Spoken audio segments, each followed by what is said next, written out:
Assalamualaikum warahmatullahi wabarakatuh. Selamat datang di Lamin Ilmu Podcast Fakultas Hukum Universitas Mula Warman.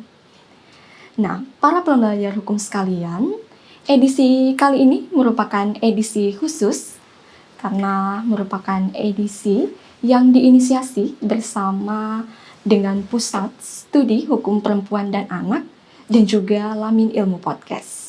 Di mana dari tanggal 25 November sampai 10 Desember diperingati secara global sebagai Hari Anti Kekerasan Terhadap Perempuan selama 16 hari ke depan.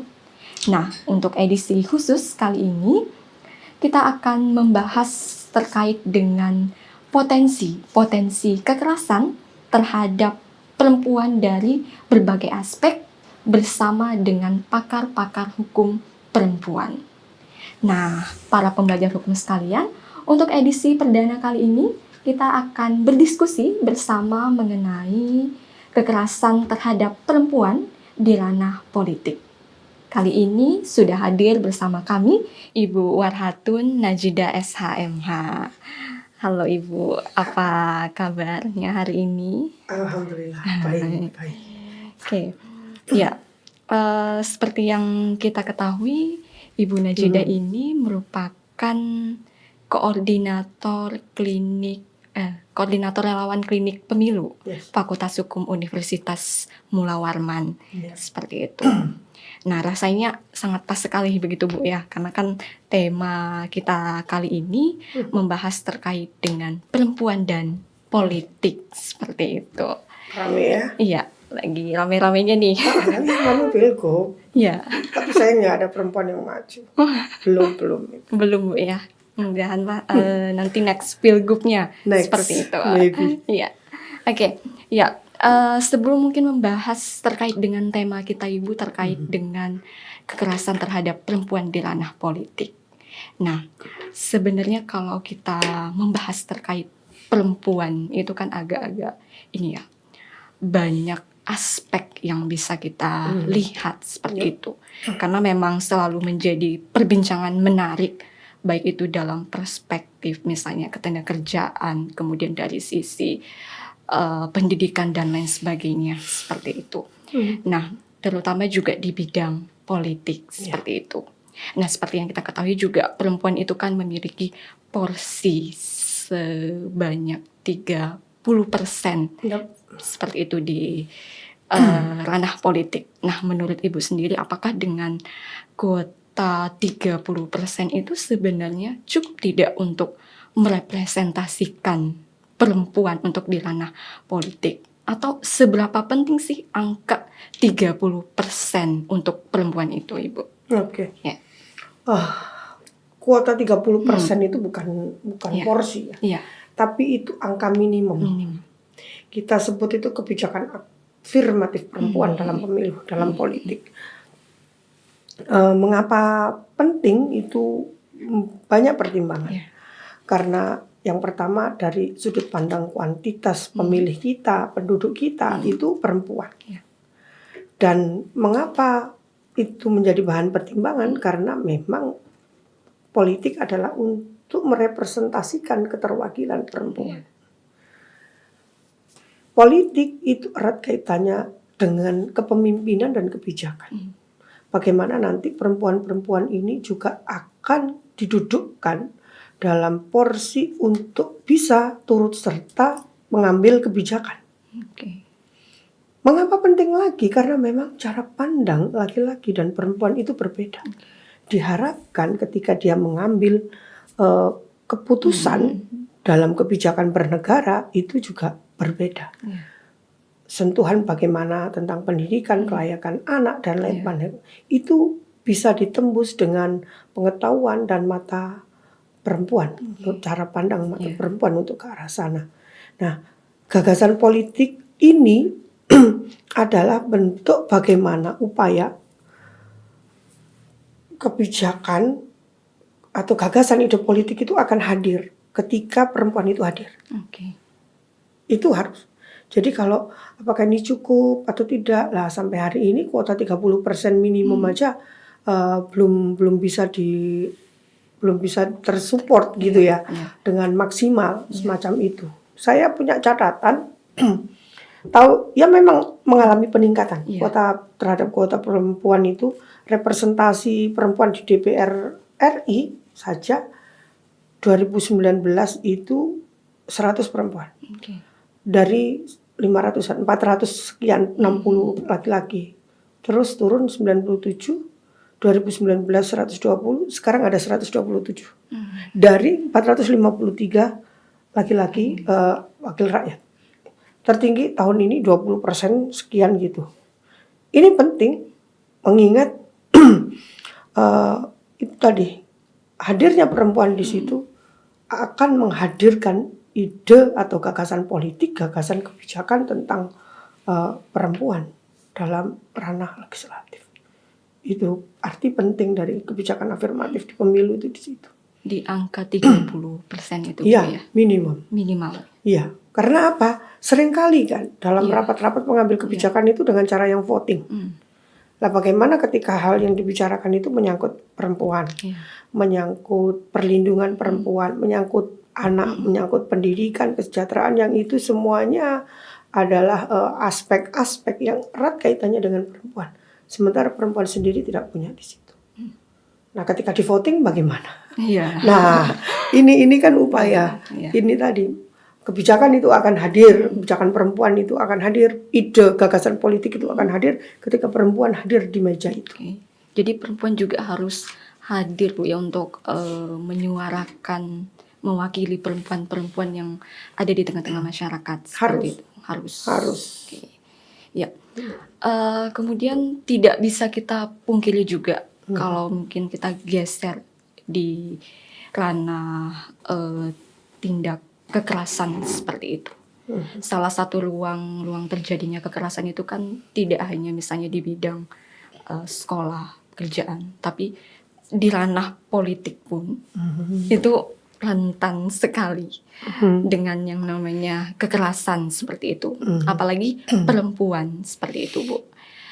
Kira-kira ada nggak ya Bu ya pengaruhnya angka 30 tadi dengan mungkin banyaknya mungkin wanita atau perempuan-perempuan yang enggan berkontribusi di dalam ranah politik. Apakah mungkin politik kita itu saat ini belum ramah terhadap perempuan atau mungkin ada aspek lain yang mempengaruhi hal tersebut seperti itu? Iya. Andai kan tidak ada kuota 30%, pasti kita akan jauh tertinggal. Iya. Pasti itu. Kenapa demikian? Kita pernah mengalami, dan itu benturan budayanya juga luar biasa tinggi semacam itu. Kita lihat afirmatif ini pun dilaksanakan, dipaksa berdasarkan peraturan undang-undangan, berdasarkan legal yang sah gitu ya, hukum yang sah pun kita masih sulit untuk menggapai 30% secara kualitas. Parpol-parpol hanya mencantumkan nama perempuan, asalkan supaya 30%, supaya thresholdnya masuk, supaya dia terdaftar, semacam itu saja. Tapi coba lihat kita kepemimpinan kita. Partai politik itu ranah kebijakan berada pada posisi ketua DPP yang tinggi.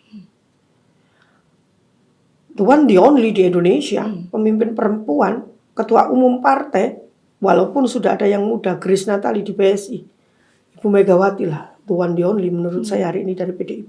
Yang lainnya tidak. Saya mendetek ada beberapa wakil perempuan, misalnya Gerindra itu ada 4 orang, Golkar ada Ibu Hetifah dan Ibu Nurul Arifin, ada 2, Demokrat, P3, PKB, kemarin Menteri Ibu Fauzia, semacam itu. Kalau di daerah mulai banyak ya, tapi bagaimana negara ini belum. Perempuan mengalami posisi yang unik menurut saya ketika dia terjun dalam politik. Persaingan itu bukan hanya dihadapkan pada pesaing politiknya, dalam hal ini laki atau perempuan ya. Tapi perempuan juga akan menghadapi diskriminasi gender. Ketidakpercayaan itu masih ada. Terus bagaimana juga tantangan politik murni ya, non-gender, tapi juga jangan lupa kita masih memiliki budaya-budaya, bahkan kegiatan frame-frame berpikir di masyarakat yang sifatnya maskulin. Apa itu kebencian menganggap sepele terhadap perempuan, dan itu dilakukan kadang-kadang sesama perempuan, dan itu kekerasan. Di pemilu jangan kira hanya sekedar kekerasannya intimidatif gitu ya, misalnya dari lawan parpol, atau hanya ditempatkan pada nomor-nomor ekor gitu ya, tidak nomor-nomor yang strategis 1 atau 2. Pun demikian, ini yang terjadi bagaimana dia mengalami tekanan psikologis, ekonomi. Secara ekonomi, partai politik hari ini untuk bisa maju ke kancah pemilihan kepemimpinan butuh uang yang banyak. Dan perempuan apakah hanya punya kuasa sendiri? Paling tidak atas kuasa suami dan lain sebagainya. Ini juga posisi unik yang harus dihadapi oleh perempuan, yang itu 2 kali lipat dibandingkan laki-laki ketika dia terjun ke arah politik. Dan hari ini gencarnya media massa, kekerasan di media online itu kan luar biasa. Bagaimana ini itu terjadi yang sangat masif, dan itu diaminkan dan lain sebagainya. Ini kekerasan politik semacam itu. Sedangkan kita melihat ranah-ranah kerasnya bersinggungan ya secara hukum. Kita lihat kepemimpinan PDIP misalnya, harus ketegasan yang bagaimana sih dihadapkan begitu ya. Kebetulan mungkin yang dimiliki ketua umum hari ini itu yang powerful begitu, gak yang lembut, dan kelembutannya kalau lembut, pasti minggir tuh. Gitu-gitu aja, semacam itu. Kerasnya dunia ini, belum lagi dalam dunia politik ini kan sangat bersinggungan dengan hukum. Bagaimana dia ketika ditembak secara hukum, atau kegagalan masa lalu, atau mungkin ketika dia adalah keturunan siapa, atau istrinya siapa. Kita tidak bayangkan. Contoh kemarin Ibu Bupati, Gubernur yang meninggal di Maluku kan digantikan oleh istrinya. Coba bayangkan itu wah ini sih memanfaatkan suami yang meninggal. Ini bentuk kekerasan loh. Padahal kita tidak tahu kekuatan apa yang dimiliki oleh ibu, ya kan? Ini untuk bisa maju, toh dia didorong dengan kecerdasannya dan lain sebagainya. Ini pun pernah dilalui pada almarhum mungkin Bupati Berau pada saat maju. Wah, coba suaminya kemarin nggak meninggal, itu kan bentuk kekerasan loh. Itu secara tidak langsung, secara tekanan tertentu terhadap perempuan, ya kan? Logisnya begitu. Ini posisi unik sehingga afirmatif itu sangat penting. Dan afirmatif saya pikir tidak hanya harus dilakukan oleh posisi kuota 30% itu aja. Masyarakat kita sesama perempuan, kan kita perempuan ini juga hidup di dalam dunia. Kalau kita di kampus hari ini, bagaimana yang mereka berorganisasi di masyarakat, kan organisasi keperempuanan itu juga banyak. Seharusnya sudah untuk woman support woman ya, itu menghilangkan sekat-sekat ini. Yang penting bagaimana perempuan ini terbaik. Ya, jadi bisa dikatakan salah satu faktor Bu ya yang menyebabkan adanya kekerasan perempuan di ranah politik itu stigma, framing dari masyarakat sendiri, bahkan mungkin sesama perempuan Ya. seperti itu, yang menganggap bahwa perempuan ini bisa apa sih kalau masuk di dalam dunia politik seperti itu. Bahkan selalu menomorduakan misalnya perempuan, dan politik itu selalu diidentikan dengan laki-laki seperti itu. Dalam artian ya memang tidak bisa dipungkiri kalau secara tidak langsung mengatakan bahwa politik itu tidak ramah dengan perempuan seperti itu. Gendernya perempuan itu tidak ramah dengan politik seperti itu. Karena itu tadi budaya masyarakat kita yang berkembang, stigma-stigma tadi. Seperti yang Ibu sampaikan tadi, masyarakat itu kadang memandang remeh jika seorang perempuan misalnya maju ke dalam kontestasi politik seperti itu. Iya. Kita coba bedakan ya, stigma yang berkembang di masyarakat itu sebagai bukan budaya, pemikiran yang masih harus diperjuangkan, masih harus diperjuangkan, harus banyak dibenahi begitu. Tapi mengapa ini diamini kadang? Iya. Itu yang oleh kita punya, oleh kita punya parpol, bagaimana oleh penyelenggara semacam itu tidak diafirmatif. Contoh dalam sistem kampanye kita, adakah afirmatif untuk treatment terhadap calon pemimpin perempuan, caleg perempuan? Tidak ada. Nggak ada. Kuota 30% hanya pada kehadirannya sebagai calon. Tapi apakah ada misalnya dia dikasih space tertentu untuk di daerahnya? Tidak ada. Nah ini yang membuat kita masih harus berpikir keras. Kebijakan dan hukum yang diatur perlu lebih ke arah sana. Dan bagaimana cara-cara yang dilakukan intern partai politik ketika mengambil keputusan mengusung calon perempuan. Ya, ini menjadi sebuah PR ya, partai politik kita dalam regenerasi dan lain sebagainya.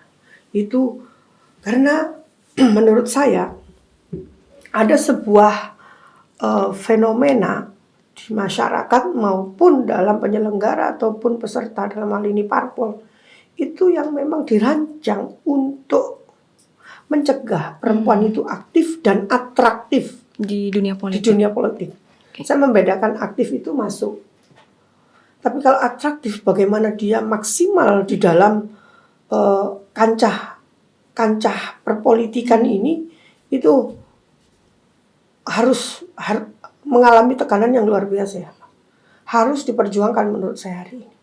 Jadi kalau kuota 30% itu sebenarnya masih aktifnya. Atraktifnya bagaimana? Saya mau tanya, ada nggak sih kursus khusus bagi anggota legislatif yang perempuan hari ini? Gender budgeting misalnya. Kalau kita lihat nanti pelatihan-pelatihan yang dilakukan gitu ya, perempuan ngomongin gender budgeting, kebijakan perempuan yang khususnya itu sendiri diselenggarakan, difasilitasi oleh negara ya, memang mereka wakil rakyat untuk ke arah sana. Nggak ada. Saya pernah punya teman yang memang itu beliau terpilih menjadi anggota dewan yang berangkat dari ya ibu rumah tangga biasa, ya dia punya buta politik, tapi karena keaktifannya di masyarakat dia terpilih. Dia harus belajar sendiri dari nol. Belajar betul-betul ya apa perda itu, bagaimana APBD itu, bagaimana saya berdiri di depan umum, terpilih mengatasi gemeter saya ketika berhadapan di depan umum. Nah, apakah ini fasilitasi? Perempuan menghadapi situasi-situasi yang menghambat mereka untuk aktif dan atraktif di bidang politik, semacam itu.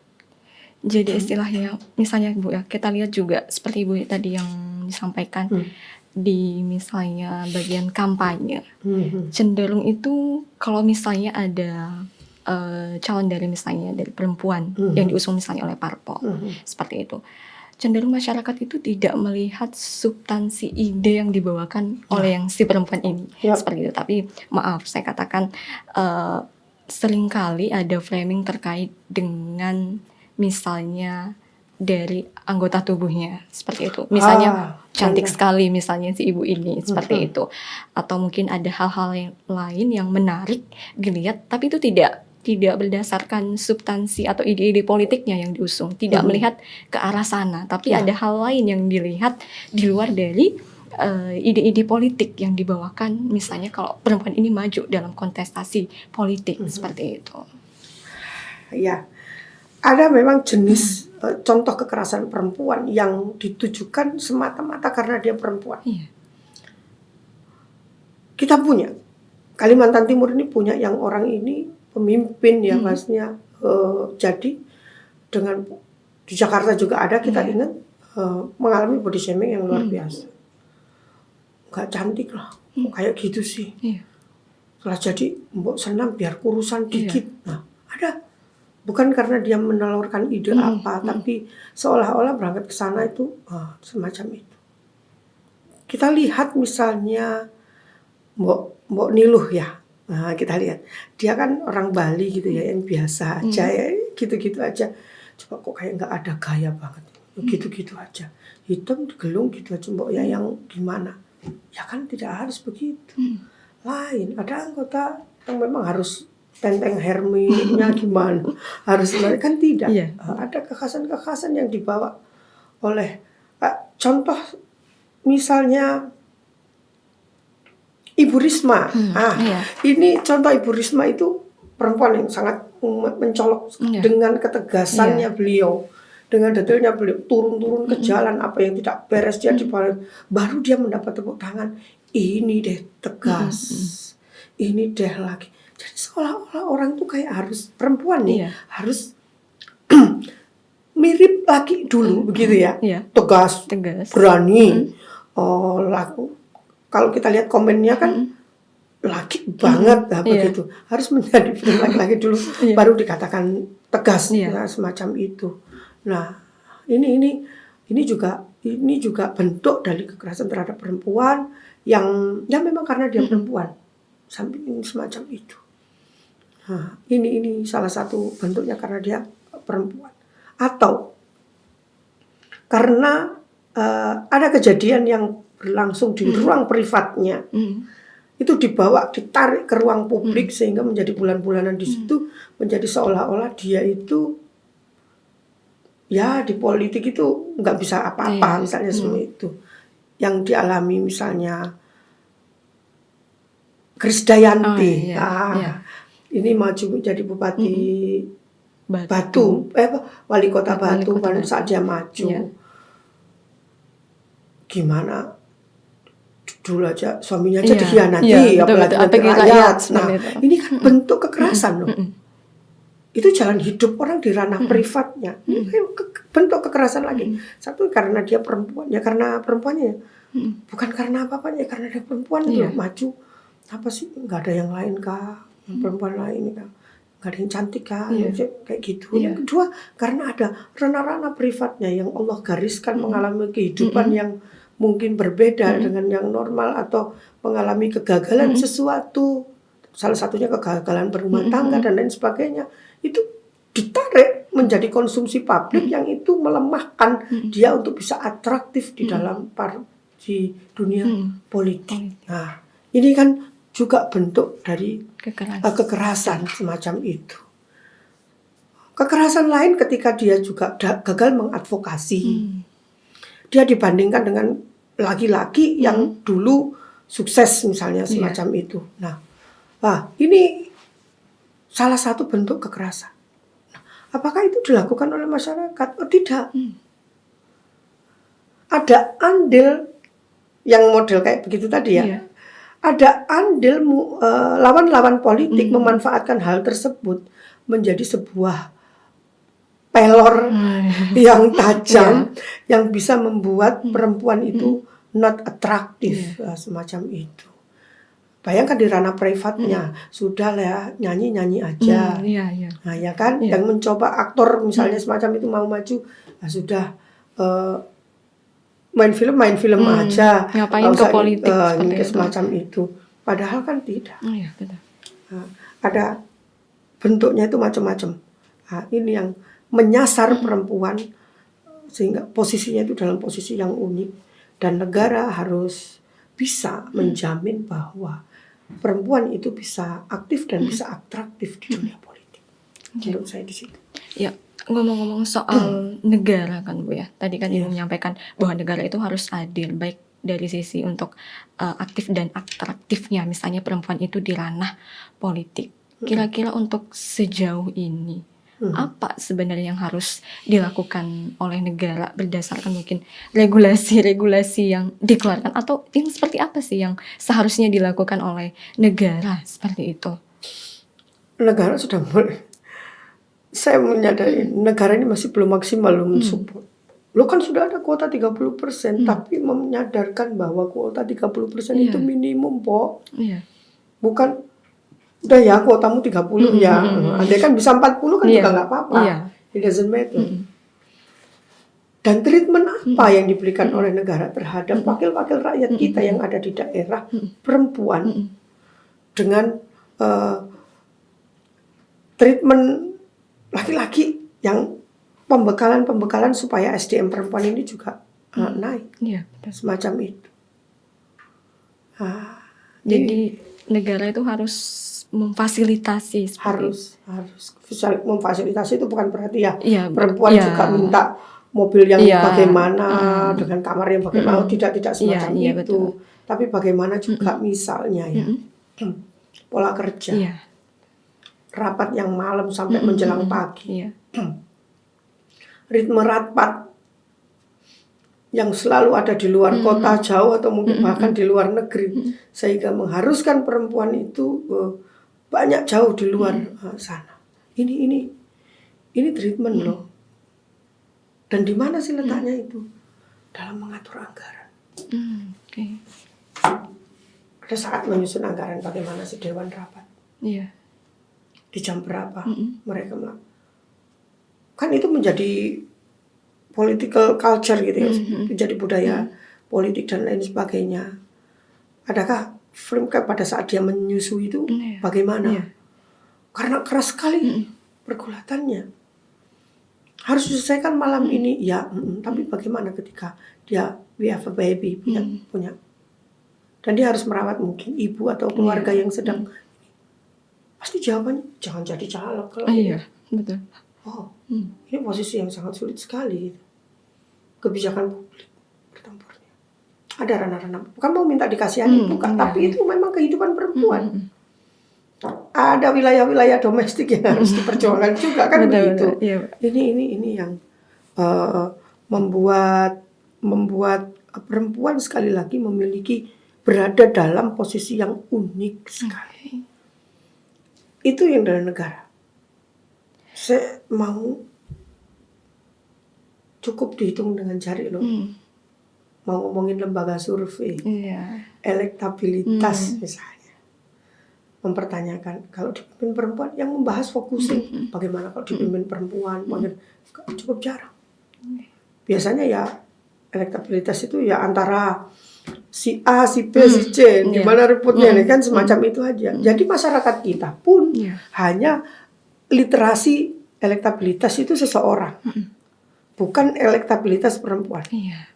Misalnya pada saat kemarin kita pilkada, nama-nama seseorang itu kan berbajar gitu di banyak lembaga survei. Oh ini orang terkeren, orang terbegen kayak gitu. Ada nggak kira-kira pertanyaan bagaimana ketika dipimpin perempuan? Masyarakat pernah nggak ditanya di survei semacam itu? Itu survei kalau nggak di kampus nggak ada. Menurut saya nggak. Jadi ini Bu ya, di lembaga elektabilitas juga untuk terkait dengan survei, terkait dengan misalnya elektabilitas perempuan itu juga mungkin tidak pernah dihadirkan secara gamblang seperti itu. Ini loh elektabilitas perempuan itu seperti ini, yang dihadirkan hanya nama misalnya si A, si B, si C, tapi tidak pernah disandingkan misalnya laki-laki yang ini, perempuan yang ini, seperti itu tidak pernah Bu ya, seperti itu. Iya. jarang sekali pembahasan di Instagram, Iya. di koran lokal atau dalam perbincangan. Dia akan diperbincangkan ketika itu suaranya banyak. Ketika jadi, kita ngomong siapa yang tidak bicara Ibu Hetifah hari ini, karena suara Ibu Hetifah banyak. Bagaimana ketika ada yang turun hari itu gagal misalnya, tidak pernah gitu. Ada. Nah, untuk apa membahas kegagalan? Oh, itu pelajaran berharga sekali untuk perempuan-perempuan yang lain kan begitu. Atau yang suaranya bagaimana mereka sampai di titik itu. Ini kan mungkin kalau sebagian orang tahu riwayatnya yang hari ini duduk ya, misalnya kita punya tokoh-tokoh hari ini Ibu Bupati Brau, Ibu Neni, yang perempuan untuk wilayah Kalimantan Timur, Ibu Hetifah, siapa lagi ya, Ibu Feridianawang, Ibu Sahrijang, Ibu Puji dan lain sebagainya, banyak perempuan itu ketika mereka jadi, ketika suaranya banyak itu dibahas. Tapi ketika mereka misalnya mengalami kegagalan, pernah nggak ada pembakalan? Ada orang terkenal dia duduk di nomor 8, nomor 7. Justru tidak akan terbungkam seperti itu, Bu ya. Dia akan rame ketika kita misalnya berada di puncak seperti itu. Tapi ketika misalnya kita mengalami kegagalan, misalnya seorang perempuan, itu jarang sekali ada yang mempertanyakan, misalnya memperhatikan seperti itu. Dan itu memang fakta sangat-sangat di masyarakat itu. Ya memang faktanya seperti itu. Itu tanpa disadari, disadari bahwa seolah-olah itu bukan suatu hal yang problem. Ya sudah dari gitu ya gitu, mau gimana? No, itu gejala sosial yang harusnya menjadi tata laksana atau kita bahasa hukum nggak ada political culture gitu ya. Bagaimana perempuan itu juga ditata, dihantarkan secara adil, karena dia juga duduk dalam posisi dihadapkan pada posisi yang unik, dihadapkan pada posisi yang tidak adil. Jadi perempuan ini unik, kok bisa dibilang sangat unik Bu ya posisinya seperti itu. Tapi karena keunikannya itu juga menjadikan kita sebagai perempuan itu kadang-kali merasa ada keterbatasan seperti itu. Seperti halnya itu tadi maju misalnya di dalam ranah politik seperti itu. Ternyata juga sebenarnya kekerasan dalam ranah politik misalnya itu kan tidak hanya misalnya ada kekerasan fisik dan lain sebagainya, misalnya kekerasan seksual dan lain sebagainya. Tapi juga ternyata seperti Ibu yang sampaikan tadi, ternyata semacam intimidasi. Kita misalnya dicegal-cegal untuk misalnya maju di dalam kontestasi politik, itu ternyata juga salah satu bentuk sebagai kekerasan misalnya di ranah politik seperti itu. Seksualitas itu terjadi.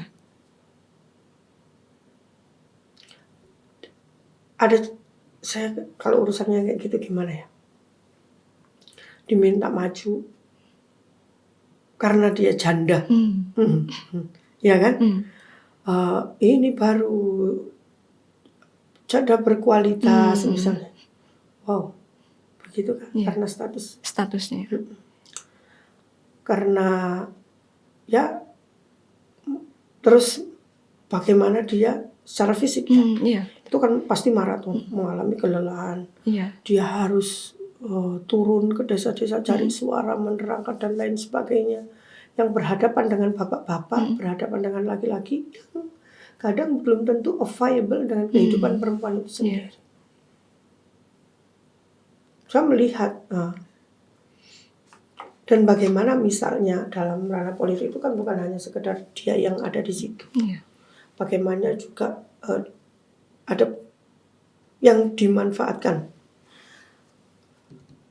untuk kampanye, menghadirkan artis-artis dangdut, menghadirkan artis-artis dengan tarian-tarian yang misalnya untuk menggoyang tempat tertentu. Maksudnya apa ya? Gitu kan. Dan hampir setiap kampanye selalu seperti itu. Apakah itu menjadi suatu semacam budaya nggak sih Bu yang terbangun? Saya pikir itu budaya kita ya. Tapi gimana? Kayaknya laku deh. Karena apa? Mendatangkan banyak orang. Yang penting kan di situ datang banyak. Yang penting kan mendatangkan yang datang banyak. Sehingga harus digetarkan dengan goyangan. Nah, seksualitas ini. Itu. Belum lagi yang kampanye ada di desa-desa dan lain sebagainya. Supaya rame transgendernya datangkan dengan ini, untuk kampanye yang disewa semacam itu. Ini apa sih yang terjadi terhadap khusus untuk perempuan? Itu terjadi. Jadi bisa dikatakan juga sebenarnya kalau perempuan itu misalnya hadir di dalam ranah politik itu kadangkali kita seperti pelengkap. Ya. Iya, komplement. Masuk kota 30% itu juga dikatakan pelengkap. Iya. Pokoknya masuk lah. Ya, Siapa yang yang penting masuk. ada. Yang penting itu. ada. Ya.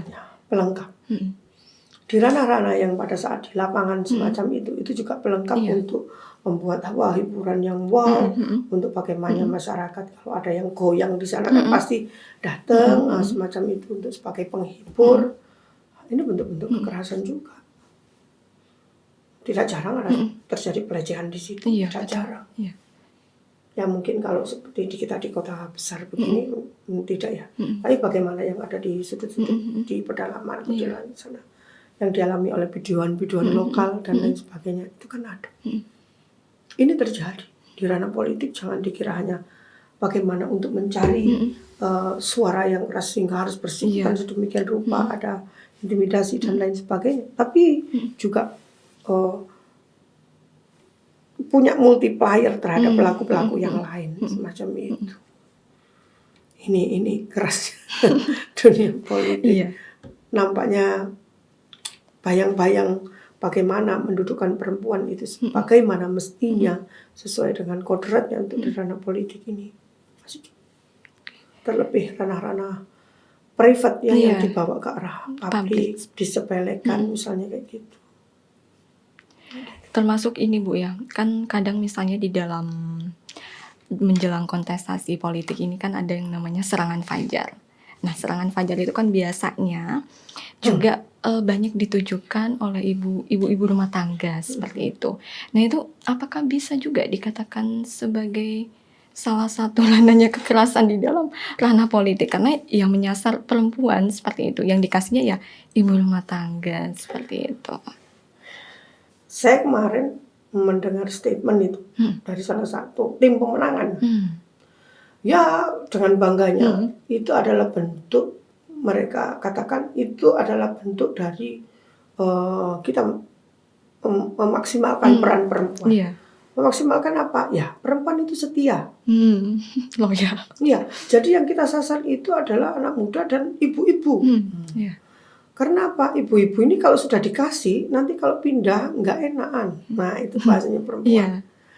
Memang perempuan punya watak begitu. Dia lebih lembut, tidak enak ketika telah berjanji sesuatu semacam itu. Nah ini dimanfaatkan. Ya kalau ini bukan menjadi objek bagaimana perempuan itu juga lewat menjadi pintu masuknya politik. Saya tadi katakan itu untuk bisa aktif dan atraktif. Itu pintu-pintunya juga melalui perempuan. Ibu-ibu disasar bagaimana diseragami bareng, misalnya kayak begitu ya. Dia akan setia semacam itu ya. Secara sosiologi kayak semacam itu. Sehingga ini menjadi sasaran money politik dan lain sebagainya. Pintu masuknya. Seperti itu Bu ya. Iya. Ini kan ada yang namanya dari ritme berpartai dan ritme secara personal untuk bisa hadir sebagai pemimpin itu kan juga sekali lagi perempuan tidak mudah. Dan banyak posisi-posisi perempuan yang pelengkap dimanfaatkan sebagai pintu masuk, dimanfaatkan ya sekedar ada di situ semacam itu. Ini PR perempuan. Ini PR kita sebagai perempuan untuk bisa lebih gamblang, lebih open dan lebih paham apa sih yang terjadi dengan diri kita ini di perempuan semacam itu. Jadi sebenarnya ini tantangan terbesarnya ini kita harus seperti apa? Harus pintar. Sebagai seorang perempuan. Iya, melek. terhadap segala situasi yang ada di sekeliling kita seperti itu Bu ya. Iya, makanya keeping touch harus berteman juga perempuan yang segini. Harus pintar itu harus sekolah semua, harus S2 semuanya, tidak. Bahkan ibu-ibu rumah tangga pun harus pintar. Oke. Maka dari itu literasi tentang perempuan harus dilakukan oleh banyak pihak. Oke. Pemerintah, Iya. lembaga survei, Iya. kampus, termasuk organisasi perempuan. Semuanya itu harus Iya. maksudnya itu saling bekerja sama seperti itu. Iya, harus Harus menempatkan ada- dirinya benar-benar bahwa membuat terang benderang terhadap peran perempuan. Peran perempuan itu bukan berarti dia harus maju semua gitu. Di posisi-posisi bawah masyarakat, perempuan kan juga tadi Iya. menjadi pintu masuk semacam itu. Iya. Memilih yang independen, misalnya semacam itu pun juga peran perempuan. Dan itu ranah politik. Jangan lagi ada lah istilahnya ketika ada perempuan yang maju, terus diistilahkan, terus kayak tadi yang saya sebutkan, itu terus perempuan lain diam. Contoh, yang paling sulit adalah ketika perempuan jadi meroket, posisi suaminya ada di bawah misalnya. Waduh, suaminya aja bisa diterkam ini. Suaminya dia kelewat intimidatif ini sama suaminya gitu kan. Apalagi kita. Nah, ya enggak juga lah. Kan banyak juga perempuan yang bagus tapi tetap serve. Rumah tangganya oke, anak-anaknya jadi semua. Keluarganya dalam kondisi sehat-sehat, penuh gizi. Dan tidak semua yang merintis karir itu dari bawah. Itu juga banyak gitu perempuan yang semacam itu yang harus tersupport. Nah, jangan diam ketika ada yang kayak gitu. Karena hari ini kita juga melawan online, melawan kekerasan online perempuan di media online ini luar biasa. Termasuk salah satunya adalah metode-metode online yang saling sindir, olok-olokan. Nah, ini juga suatu hal yang hari ini musim ya. Jadi tren tapi kok dimaklumi dan itu disimak baik-baik gitu. Menjadi konsumsi yaitu kayak Literasi konsumsi konsumsi publik yang itu disimak betul-betul gitu loh. Dan maksudnya bahkan kan perempuan juga harus pintar kalau itu bahasa gini-gini aja. Apa maksudnya nggak penting banget gitu ya nggak usah. Dan biasanya juga jadi sesuatu yang ditunggu-tunggu oleh publik sih sebenarnya Ibu. Iya. Ini PR besar untuk perempuan. Begitu juga yang hari ini perempuan-perempuan yang telah duduk di parlemen, baik di daerah maupun di pusat, atau yang hari ini diberikan amanah menjadi pemimpin sebuah daerah. Please, instrumen-instrumen perempuan ini juga harus dihidupkan. Organisasi perempuan, survei, kampus, termasuk pemerintahannya sendiri, bagaimana menata itu anak buahnya ini, terutama yang perempuan ini untuk lebih bisa atraktif, semacam itu. Menurut saya hari ini kan banyak ya yang saya belum tahu jumlahnya ini berapa orang ya, tapi kayaknya turun dari provinsi untuk Kalimantan Timur. Belum fix. Kalau hari ini bupati hitungannya belum, tapi nampaknya yang masih ada Bontang, ada Brau, PPU, Ibu Dona Faruk, Ibu Brau ya kan, terus Ibu Neni, mana lagi ya yang maju untuk perempuan. Ini luar biasa. Suatu saat kita harus belajar pada mereka juga. Semoga nanti ke depannya ini Bu ya, semakin banyak misalnya perempuan-perempuan itu mau berpartisipasi dalam ranah politik. Tetapi yang menjadi PR itu ya bagaimana perempuan itu bisa aktif dan atraktif misalnya di ranah politik seperti itu. Dan juga pemerintah ataupun negara dengan regulasi mungkin yang dikeluarkan dengan sarana prasarana juga harus mendukung keberadaan perempuan itu. Atraktif itu kan bukan berarti viralnya loh ya. Tapi ya betul-betul brilliant menghadirkan sebuah komitmen untuk memperjuangkan apa Iya. yang ketika dia duduk. Di Iya. Komisi 4 ngurusin apa sih? Oh, di situ dia. Teriak lah. Kalau memang sedang tidak mampu di bala, teriak keluar. Oke. Beritahukan ke Iya. masyarakatmu, beritahukan kepada perempuan lain bahwa ada problem di sini begini semacam itu. Kalau mau duduk di Komisi 2 misalnya, apa yang ada di situ teriaklah. Dan walaupun berbeda partai di dalam ini yang harus juga dilakukan di dalam parlemen, walaupun berbeda partai, tapi kita bisa banyak berharap itu ibu-ibu, nona-nona yang sedang ada di sana, acil-acil yang sedang ada di sana, itu tidak misogyni antar mereka, tapi justru woman support woman di dalam itu sendiri. Di komisi di DPRD provinsi ada perempuan, sudah hilangkan sekat-sekat kepartaian, sekat-sekat organisasi itu, perjuangkan itu apa perempuan di dalam itu secara bersama-sama sama perempuan yang sedang berada di sana. Jangan jadi perempuan sesama perempuan malah mengintimidasi seperti itu. Karena beda parpol dan lain sebagainya, tentunya tidak. Saya pikir sejauh ini ibu-ibu yang saya tahu cukup luar biasa, woman support woman. Semoga kedepannya juga bisa lebih banyak lagi Bu ya, wakil-wakil yang berada di parlemen seperti itu. Ya, terima kasih Bu Najida sudah berkenan hadir di Lamin Ilmu Podcast seperti itu. Alhamdulillah. Sama-sama. Hari ini banyak sekali ilmu yang kita dapatkan terkait dengan melihat perempuan di dalam ranah politik itu seperti apa. Iya. Sekali lagi terima kasih banyak Ibu sudah hadir. Baik pembelajar hukum sekalian, berakhir edisi kita kali ini terkait dengan kekerasan terhadap perempuan di ranah politik.